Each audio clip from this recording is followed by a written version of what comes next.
বাংলাদেশে সংখ্যালঘু নির্যাতনের অভিযোগ এনে ফায়দা তোলার রাজনীতিতে নেমেছে ভারতের রাজনৈতিক দলগুলো। এমন প্রতিবেদন সামনে এনেছে আনন্দবাজার।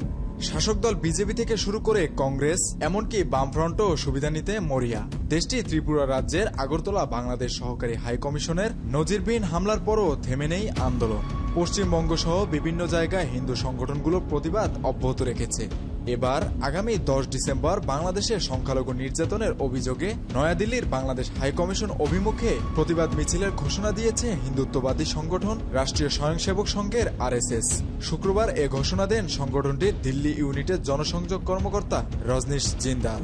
এছাড়া 10 ডিসেম্বর নাগপুরে মিছিল ও মোটরসাইকেল র্যালি বের করার ঘোষণা দেওয়া হয়েছে।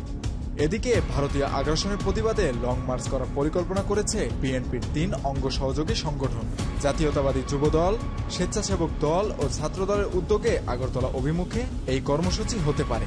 যুবদলে কেন্দ্রীয় একজন শীর্ষ নেতা জানান, ঢাকার নয়াপল্টনে কেন্দ্রীয় কার্যালয় থেকে লং মার্চ শুরু করার বিষয়ে প্রাথমিক আলোচনায় সিদ্ধান্ত হয়েছে।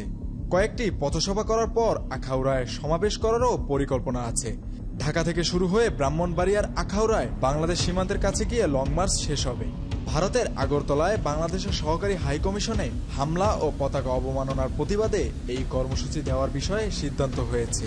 কয়েকদিন ধরে বিএনপির ভারপ্রাপ্ত চেয়ারম্যান তারেক রহমানের সঙ্গে অঙ্গদলের নেতাদের বৈঠকে এই কর্মসূচি পালনের সিদ্ধান্ত হয়। অপরদিকে ভারতে হিন্দুত্ববাদী শক্তি ও সাম্প্রদায়িকতার বিরুদ্ধে দেশটির জনগণকে রুখে দাঁড়ানোর আহ্বান জানিয়েছেন বাংলাদেশের 145 বিশিষ্ট নাগরিক। শুক্রবার গণমাধ্যমে পাঠানো এক বিবৃতিতে তারা এই আহ্বান জানান। বিবৃতিতে বলা হয়, আমরা এমন এক সংকটপূর্ণ সময়ে অবস্থান করছি যখন ভারত ও বাংলাদেশের কূটনৈতিক সম্পর্ক শোচনীয় অবস্থায়।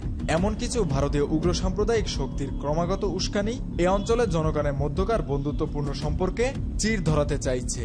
আশঙ্কা ও উদ্বেগের কথা উল্লেখ করে বিবৃতিদাতারা বলেন, আমরা জানি ভারতের জনগণও হিন্দুত্ববাদী শক্তি আর সাম্প্রদায়িকতার বিরুদ্ধে লড়ছেন।